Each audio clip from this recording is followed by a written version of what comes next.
சர்க்கார் படம் மாதிரி விஜய் டப்புன்னு கட்சி ஆரம்பித்த 3 வருஷத்துலேயே சிஎம் ஆகி இப்போ வந்து 1 மாதம் கூட முடியல.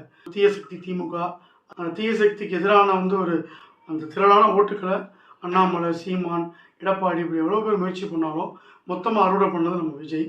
இதுக்கான தமிழக அரசியலுக்கு முக்கியமான காரணம் ஒரு தனி மனித வசீகரம். பாரதிய ஜனதா கட்சி, கம்யூனிஸ்ட் இவங்கெல்லாம் பார்த்தீங்கன்னா ஒரு சித்தாந்த அடிப்படையில் கட்டமைக்கப்பட்ட ஒரு கட்சிகள்.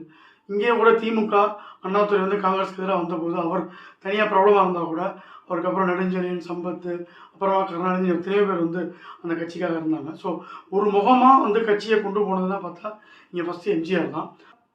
அவரை நம்பி மட்டும் அந்த கட்சி அதிமுக. அதுக்கப்புறம் ஜெயலலிதா அதை எப்படி கொண்டு போனாலும் இப்போ அவங்க மறைவுக்கு பின்னாடி அது எப்படி அலுவலகப்படுதுன்னு பார்த்தாலே தெரியும். ஸோ இது மாதிரி கட்சி ஒரு சித்தாந்தத்தை அடிப்படையாக இல்லாமல் ஒரு தனிமனதை நோக்கி இருக்கும் பொழுதான பாதிப்புகள் ஜனநாயகத்துக்கு அதிகம். பட் மோடியை பொறுத்தவரை அவர் பாரதிய ஜனதான்ற கட்சி ஒரு மிகப்பெரிய ஸ்தாபனம். மோடி இல்லைன்னா கூட அடுத்து யோகி, அதுக்கப்புறம் ஆள் சொல்லி வரிசை அவங்களால ப்ரொடியூஸ் பண்ணக்கூடிய ஒரு திறமை அவங்ககிட்ட இருக்குது. ஏன்னா மோடி பாஜக ஆரம்பிக்கலை. அதே மாதிரி தான் அண்ணாமலை அவருக்கான ஒரு ஃபேன்ஸ் பேஸ் அதிகமாக இருந்தால் கூட அவரோட கருத்துக்கள் நிறைய பேர் தமிழக பாஜக பக்கம் ஈர்த்தா கூட பாஜகன்ற ஒரு ஸ்தாபனத்தில் ஒரு அங்கம், அவர் முக்கியமான ஆளாக இருந்தால் கூட அதுக்கப்புறம் அவர் தலைவரை மாற்றி அவங்களால ரன் பண்ண முடியும். ஆனால் ஒரு தனிநபர் கட்சி ஆரம்பிக்கிறதோ, ஒரு குடும்பத்துக்குள்ளே ஒரு கட்சி இருக்கிறதோ ஜனநாயகத்துக்கு என்றைக்குமே ஆபத்து.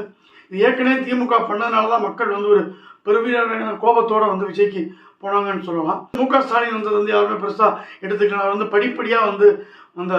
சென்னை மேயராக வந்தார். அப்புறம் கட்சியில் தனியாக நிறையா விஷயங்கள் தாண்டி அவர் வந்ததுனால அவரோட ஒரு கிராஜுவலாக மக்களால் ஏற்றுக்க முடிஞ்சுது.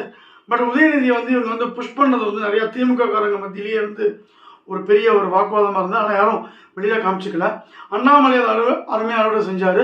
விஜய் மொத்தமாக தூக்கிட்டு போயிட்டார்.